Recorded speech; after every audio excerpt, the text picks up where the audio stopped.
Thank you for joining us for the next session, which is the Accelerating Corporate Innovation in Mobility and Smart Cities. Today with me, I have Tony Verb. He is a serial entrepreneur, urban innovator, venture capitalist, and film producer based in Hong Kong. So he's the founder of GreaterBay Ventures Advisors, an integrated investment and consulting firm specialized on cross-border innovation and smart cities. Tony is committed to accelerate the growth of technology companies that positively impact urbanization under the thesis he coins as urban tech with impact. Also with me, I have Rama Raditya. He comes from Indonesia. He is the Qlue Founder and CEO. He basically encourages government and decision makers to be more communicative and transparent in responding to citizens. He also focuses on developing various technology developments to make the world a better place.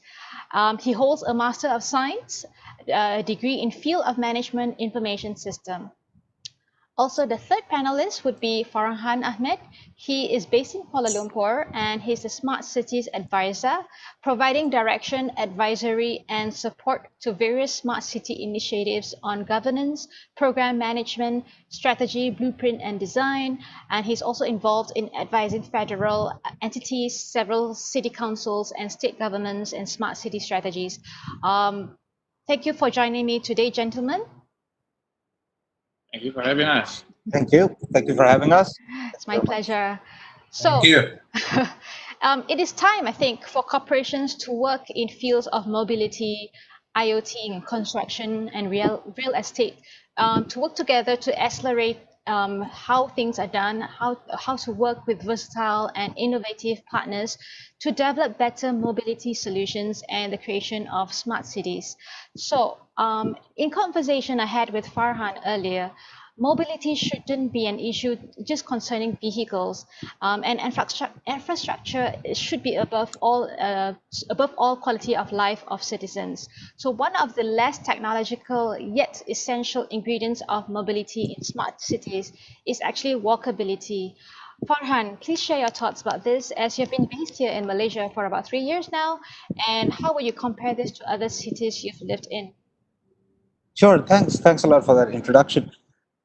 Actually, coming out of a recent course with MIT and also having done work with quite a few cities myself, I was actually asked to reflect on exactly this question, my experience with various cities that I worked with on smart city solutions, and what would I propose for Kuala Lumpur. It was actually an exercise for one of the research papers that I was doing. And quite interestingly enough, if you notice Kuala Lumpur, and I think this is fairly similar in many major cities, is actually a collection of many different communities, and they're connected by major highways, basically. But another way of looking at it is that, in a way, the communities in Kuala Lumpur are divided by massive highways. And essentially, this was one of the challenges that we saw with modern cities, is that they're built around cars. They're not built around humans, they're built around cars and the ease of taking a car around and parking it somewhere and so forth. And looking at it from the mobility angle, it's not purely about being able to get around, but cities themselves, like one of the cities that is lauded as an amazing example of a smart city is Barcelona. And what it actually excels in is public spaces. And the summary of all of this that I'm talking about is creating or taking back people spaces in the city, taking them back from these mechanized monsters or other forms of mechanized monsters, and giving that back to the people to create those communities again. I think that is essentially a summary of what essentially you were introducing right there. Yes. And what about you, Tony? Do you want to add your thoughts to this? Because also in Hong Kong, there's a lot of walkability issues. With regards to walkability in Hong Kong, I think we are pretty good. To start with, Hong Kong is labeled as a hiking paradise. It's a city with 75% of its land surface designated as national parks, jungles and beaches, and it's part of the city, very accessible. People love it. There's a real hiking culture here. But also, when it comes to Farhan's comments about making communities connecting with public spaces and with each other, really, through walkability.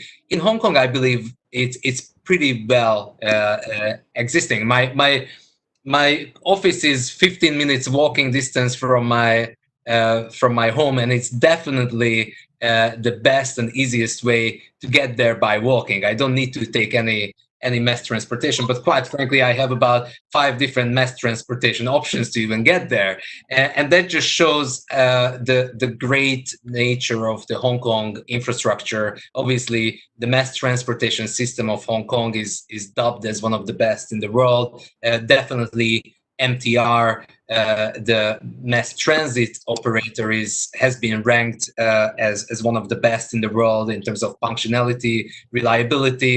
So I think we have no reasons to complain here in Hong Kong. I think one thing that is definitely missing, and probably that's the one thing that is missing from the city, is the bikeability. There is no chance for biking in Hong Kong. The walkability is less of an issue, but there's no space for bike lanes. Quite frankly, even the climate of the city is not ideal for biking. But still, even if one wanted to bike, it would be impossible, and that's something I'm kind of missing from the infrastructure of the city. But otherwise, we have no reasons to complain. Yeah, even Farhan mentioned the cycling issues in his where he stays, right, Farhan? Oh, Farhan, you're muted. Back. So it seems like a lot of our community lanes and by lanes, and especially the major highways, a lot of these codes were written in the 60s and the 70s, and public sector being as it is, it takes a long time for them to evolve the code. And like you said, I totally agree with you, Tony, that there are some places that are unbikeable. But in a sense, at some level, all of us can bike a bit. I mean, depending on obviously physical capabilities and so forth. Like if it was a 5-minute bike ride, then why not? Rather than taking the car out to go to the grocery, as an example. It's healthier, it's better for the environment, you save fuel. So there's a lot of benefits. Obviously, if you can't walk, then why not bike? But unfortunately, what I've noticed myself, both in Dubai and in Kuala Lumpur, which are the 2 major cities that I've been involved with, is that the codes that were written haven't been updated, and they haven't actually caught up with modern culture. And our culture is more about being more active, be healthy, don't take the car out for any reason that you can think of. Just find ways to actually get around that. Actually, and don't add to the congestion on the road, don't destroy the environment, and so forth. So it seems like an afterthought. There are certain gated communities which they do have these biking lanes and so forth, but on a general trend, it seems like it's still something to be caught up on. In fact, there's something really interesting that I've looked at, which are these models that are done on existing road infrastructure, and how much of that you can reclaim for walking, biking, and any other form of human-powered transport. It could be a trishaw or something like that, taking it away or back from the cars and the motorcycles and the buses, and how much that would actually contribute, first of all, to easing congestion, allowing people to have that more of a community feel, the public interaction, winning back some of that space, especially the public space from the motorized transport to people and to businesses, and for people to meet and what is called collisions between people, chance meetings that are happening on the roadside. So there is actually some modeling, and as usual, I mean, quite honestly, a lot of this is pioneered in Europe and certain parts of America, and we'll eventually get there here in Asia. We attempted to have bike lanes in Kuala Lumpur. They painted the blue lanes on the roads, tried to claim back 1 lane, but people kept parking there. So it's also a culture thing and a habit thing, which we need to overcome. So yeah, okay, let me see. I've seen motorbikes using those lanes. Yes, and others are parking there anyway all the time. So bikes don't really have a place to cycle on, and it endangers them, and it endangers people around them. So with nearly 70% of Indonesia's population expected to live in cities by 2025, the public and private sectors must come up with innovative ways to allow citizens to benefit from this rapid transition. So lest they further succumb to traffic congestion, pollution, or disasters resulting from past underinvestment in cities. So Rama, how can corporations and innovative partners work together to ensure urban development integrate information and communication technology and the Internet of Things to secure in a secure and effective way to manage public assets and resources, including traffic and transportation systems, waste management, and law enforcement? Wow, it's a long question. A long question. Yeah, so basically in terms of synergy right now, the government is really open to work with a lot of not only startup but also enterprises. Telco is very heavy in terms of providing infrastructure, working with solution providers like us. So let's say, for instance, at the moment, we are helping a lot of cities in Indonesia to have less traffic density because we install dynamic traffic light control in intersections. We provide CCTV analytics for illegal parking detections. Illegal parking usually makes traffic congestion even worse. And then we analyze the traffic itself, provide predictions on our dashboard, and give it to the government so they can analyze and make better policies. So this kind of things is something that hyper connected city needs data. So this data is the one that we actually supply to the government in order for them to make better decisions in the future. Like in Indonesia right now, due to the Jakarta is actually already quite dense, like I said, and right now we have decided to have a new capital city, as probably you've heard before. Yep. Yeah, the capital city will be in Kalimantan, and it's gonna be like the concept is gonna be like a forest city. Only according to the president, only self-driving cars can actually mobilize in that city. So you can't drive there. There's no motorcycle, things like that. Only self-driving cars. A lot of people will move there. Governments will obviously move there. A lot of top universities will be there. Move or reallocated from Jakarta. Yeah. And we see that that's actually one good move because in order to change the infrastructure in Jakarta will take some time.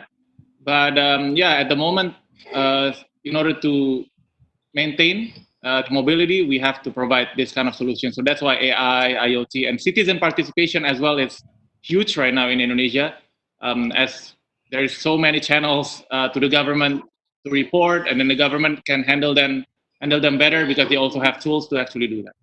So yeah. Yeah, transparency is key, definitely. Yeah, it's quite interesting you mentioned this, Rama. One of the things that I realized is that a lot of the smart city solutions that we're coming across and a lot of investment that's happening in smart cities is primarily related to optimizing existing systems. So, dynamic traffic light management, as an example, or illegal parking sensing through cameras. So there's a lot of it is about optimizing the existing systems. Yeah. And that's a great place to start, especially if you start collecting the data, which you also hinted at. I mean, collecting that data allows you to study those patterns and then make intelligent policy. But what I also am learning right now is that there needs to be an evolution beyond this. I mean, we could go to a dystopian future, which is purely cars and purely automation and purely data driven. But that, I think, takes away a bit from the human experience. Right. In a sense, it almost paints a picture of dystopia. And obviously different countries, different cultures. But I think from a very human experience, cities are places which are meant to be livable, comfortable, safe, and efficient, of course, at a human scale, at a human level.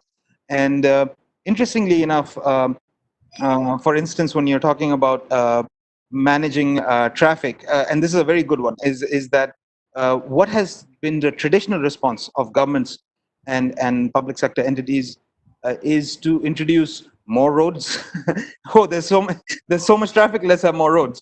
Oh, people can't get around and there's so much traffic, let's introduce more public transport. Yes. Oh, okay, if it's still more congested, let's have a more efficient system, IoT and data driven, and but you just keep adding on to an existing problem rather than looking at the root of the problem. And I think something really interesting happened over COVID-19 and over the last 3 months is that people realized, and I posted about this on LinkedIn, people realized that there is an opportunity to work from home. And, it was a bit of a rant from my side, which was, we've had these technologies for 20 years.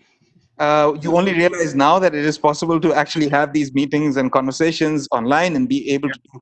We're in a knowledge economy. A lot of us, not everybody, but most of us work in the knowledge economy now.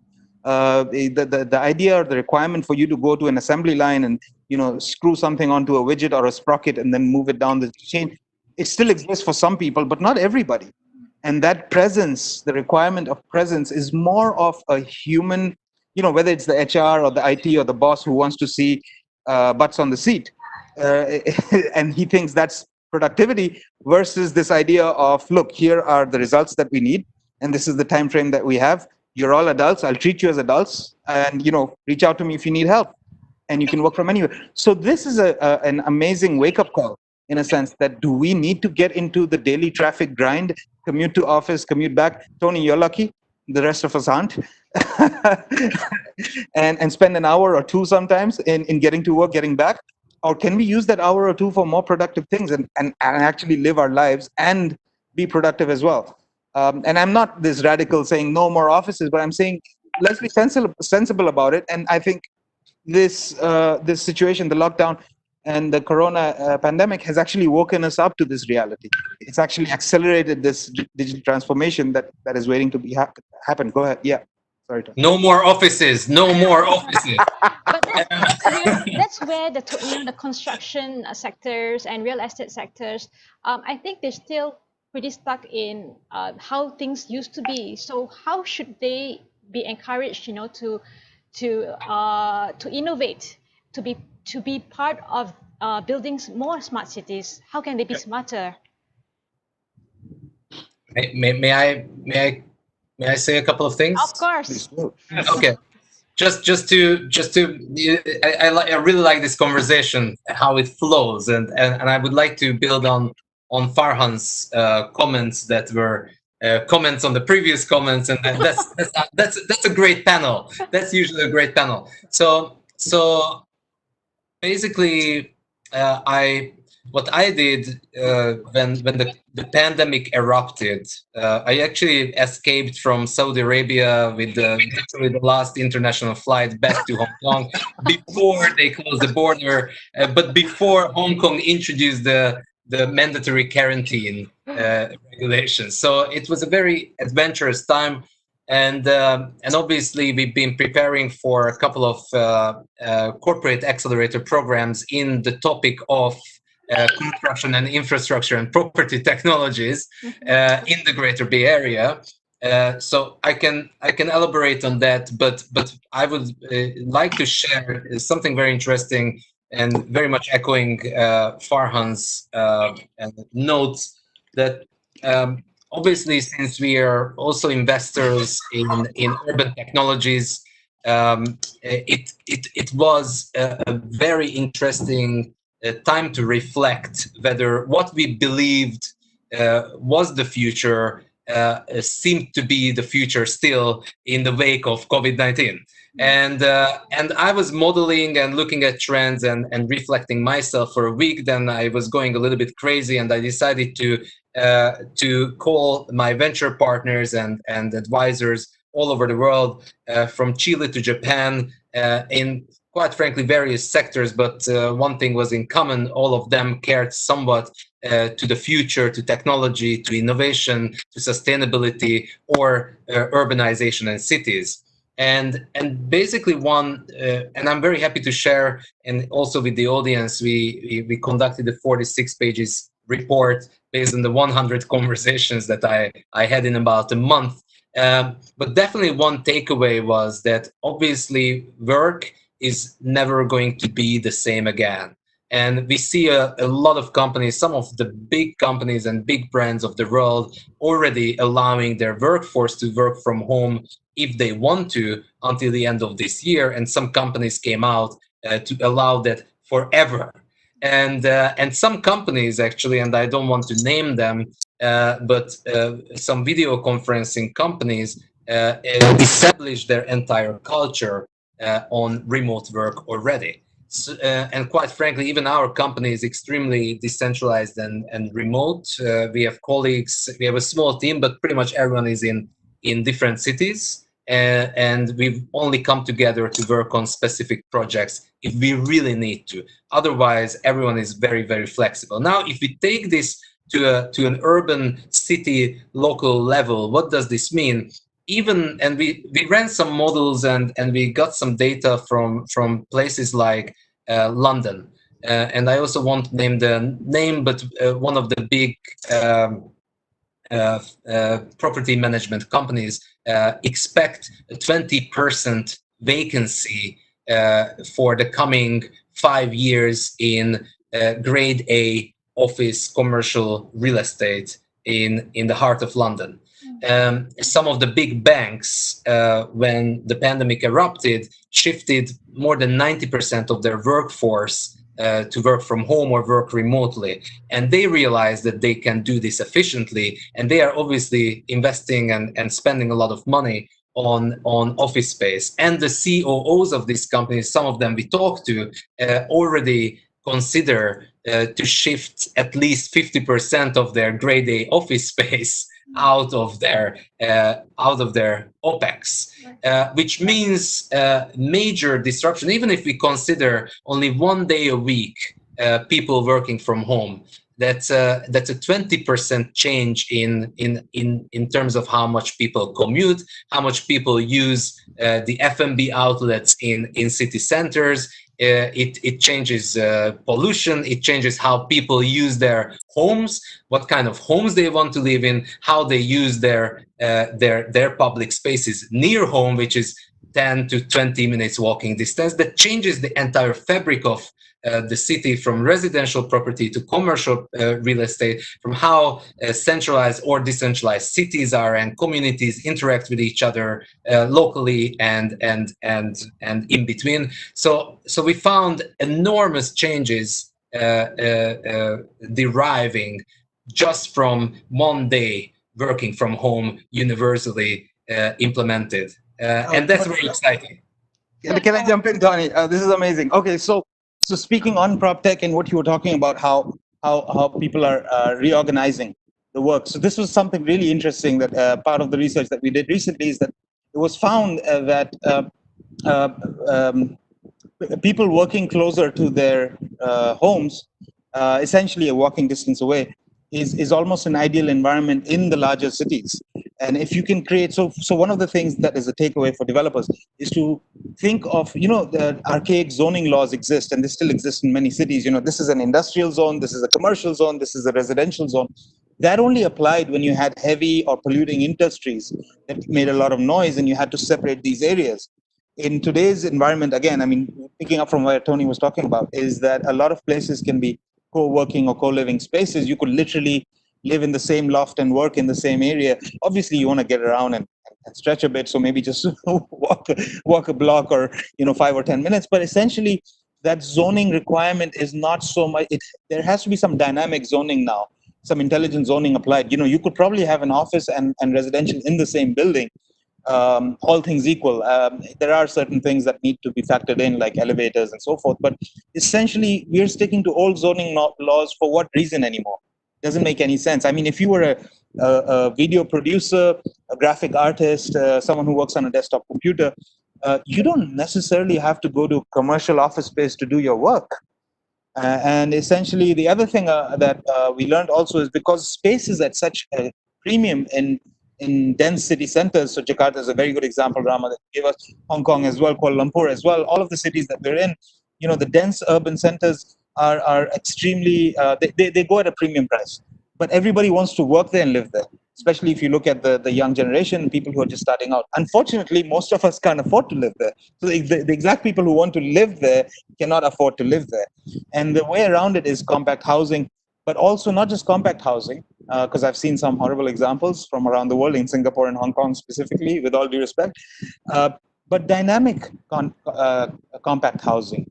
Now that's a very new element, because if you, I think there was a study done by IKEA with MIT, which they found out about 87% of any given space in our house is unused at any given time. So if I'm in the living room, I'm not in my bedroom, as an example. If I'm not in the kitchen, then, so 87% of a space, a designated space in a house is unused.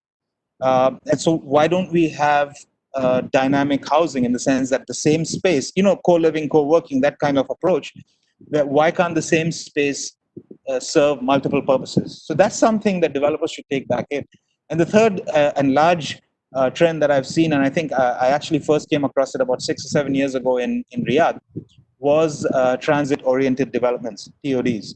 And those are interesting in the sense that if you can have a multi-use development, which has offices, your food and beverage, F&B, retail, as well as living, all within a same development, not necessarily the same building, but roughly the same cluster of buildings, and then you have multiple transportation links coming in and out of that location. So most of your activity, it becomes a small city, becomes a small town, and it's your town. Your neighbors, your friends, your family, your work, your social life is all centered within a walkable distance, and therefore, we get around that idea of having to jump into a car every time you just need to go and pick up yogurt, as an example. Sorry, yeah, that was sorry, Tony, I picked up from there. It's like, yes, and there's a lot that can be done in prop tech. I mean, on top of energy management and environmental sustainability and so forth. And also for Rama, when we talk about communities and stuff, your app, Qlue, you will actually be able to contribute more to get people, citizens involved in terms of feedback and stuff. So how's that going for you? Are people really using your, the feedback? How do I say? Are they proactively using the feedback avenue, or are they still shying away from it? Because in Asia, especially, we're always afraid to speak our mind. And Yeah. except for a few people, perhaps. So how's that going for you? So back in the days when we started Qlue, there was no IoT, there was no AI. The infrastructure wasn't ready. We thought of it about it, but it was not ready. So we had to use the sensor that was available at that time was human. So yeah, that's really good. And then Indonesia, I realized also we love to complain. Like, complain is our thing. So we just complain about everything. I saw that in Facebook. I saw that in Twitter. People are complaining. But the problem is these complaints are not getting solved by the government. And it just it went nowhere, right? And then we decided to make an app, basically just to complain to them directly. But on the government side, we provide them with a command center dashboard, and we provide them with an app. So it's like Grab and Grab Driver. The Grab Driver, the driver app is being held by the transportation division, sanitation divisions, using geofencing, things like that. So whenever there is someone complain about this label, let's say sanitation, it will go directly to the sanitation division as well as the neighborhood head or division. So it became, in the very beginning, it changed the bureaucracy, the culture of the government tremendously, and a lot of people actually not lost their job, but got shifted. It really required a very strong leader to actually implement this kind of thing. But we have until right now, but at that time the leader was very strong. And he just implemented this, top down, and everybody use it. KPI, things like that. People report. It has to be finished within 2 hours, or else they will get fired. Things like this. Apparently, it became became a daily life. So people just keep reporting, and then we keep receiving reports. We keep receiving reports until one day we receive around 50,000 reports per day. Whoa. Yeah, and then the craziest thing is 97% of those reports are being handled within 3 days. It's amazing. Yeah, in order for them to handle the reports, you have to take a picture back. So it's like when you take a picture of a pothole, someone have to, they will get like a notification. Let's say the transportation division, let's say, and then they have to fix it and then take a picture back for evidence. And then the citizens have the ability to give stars. So it's like Uber, like 1 star, 5 stars. And if a lot of citizens giving it 1 star, the status from complete will go back to wait. And then the neighborhood will lose a rank. So it's kind of like gamifications for the government as well. So it became like everybody's working together, even though the citizens mostly complaining, but they're like supporting the government. Come on, you can do it. Let's do it. It increased the public trust from about 43% to 90%. That's the craziest thing. The government is happy because now, for the first time, citizens trust them. It went viral in the news. A lot of people use it. We have like millions of people downloads, and because it works, but not in every city it works. That's why, like I said, we have implemented in more than 50 cities. Most of them work, but some of them, we need a very strong leader to actually implement this. We realized, though, citizen is actually, I agree, community citizens is the most powerful media, I guess, for change.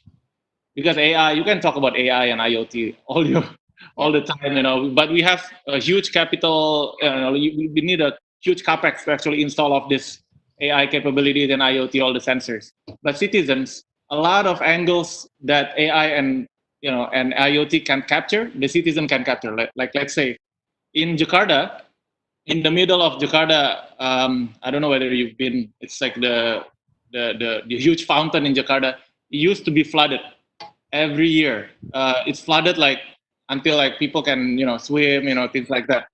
But that's actually what makes me inspired to make Qlue at that time, because I got sick of that flood for the past 5 years.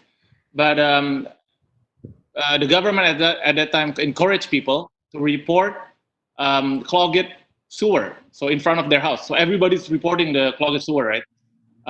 Well, after they report, there is someone who actually cleaned it up. Okay. Everybody. So they don't know where it is, but citizens knows because they realize it's there in front of their house. So they keep taking pictures. A lot of trash actually came out, hundreds of thousands of tons. The next rainy season, it's gone. The one flood that we used to have in the middle of Jakarta next to Kempinski Hotel. Can you imagine? It's like in the middle of Manhattan. It's totally gone until today. So it's great to make a social impact like that. But I believe that it's because of the citizen participation, at that time. Now going this direction, a lot of AI and IoT play. We also have to how do you call that? We have to evolve as well. So that's why we're also in the AI and IoT business. I guess that's where you say connectivity between citizens, the governments, and companies are super essential. And Yes.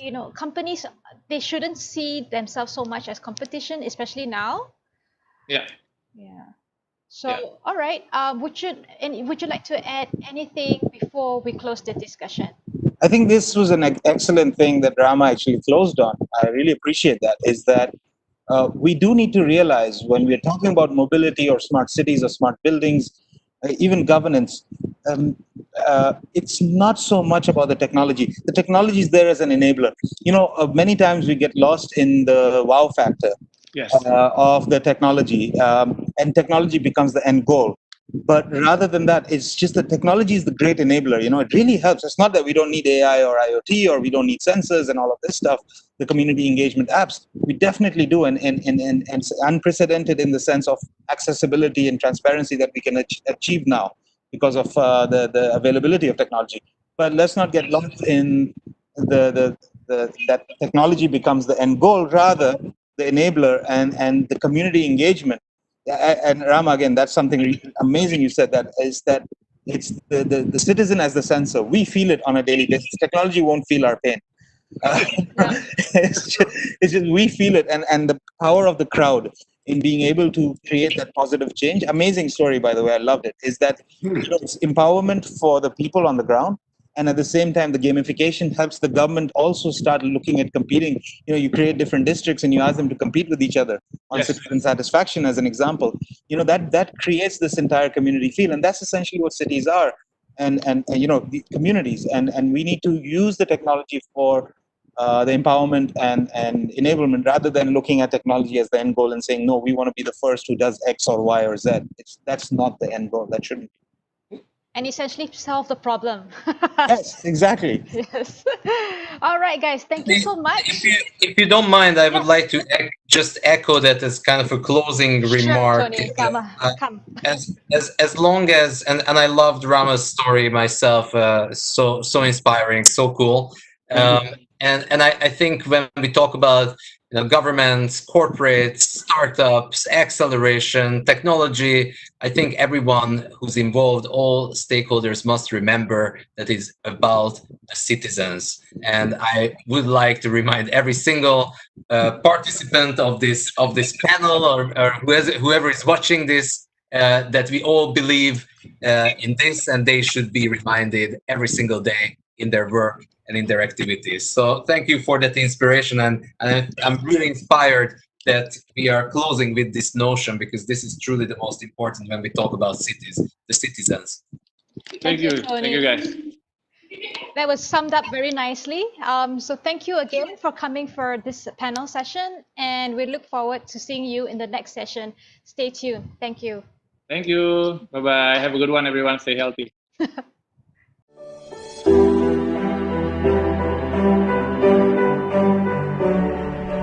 Traffic congestion has become one of the side effects of urbanization growth. The World Bank recorded that the total traffic congestion in 28 areas in Indonesia cost $4 billion or equal to 0.5% of the country's GDP per year. Meanwhile, the traffic congestion in Jakarta cost $2.6 billion. The government of Indonesia said it needs at least 571 trillion rupiahs to build integrated transportation, aiming to solve the traffic congestion problem. Mostly, the root cause of the traffic congestion is the demand for wider road space that couldn't be fulfilled by a city. Other than that, illegal parking and conventional traffic lights control often cause traffic congestion in some areas. Can we do something to reduce traffic congestion by utilizing the current infrastructure and facilities?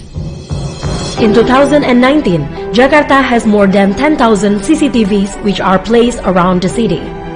As artificial intelligence and Internet of Things technology grew rapidly in recent years, we can upgrade those conventional CCTV, enabling them to not only passively record video, but also actively help us in solving mobility problems.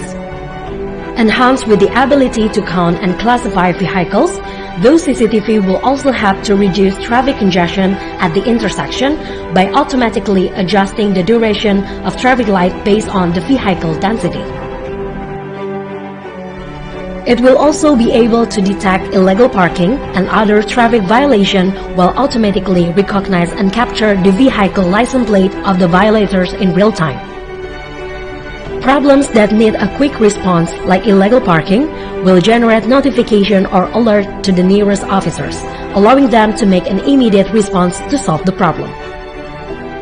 With the help of the implementation of Internet of Things technology, the device can also give warning to traffic violators directly and read out their vehicle license plate loudly. In the long term, the enhanced CCTV can provide comprehensive insights to the authorities, helping them to make data-driven decision-making to build a better mobility for people. Qlue, Smart Mobility and Traffic Management.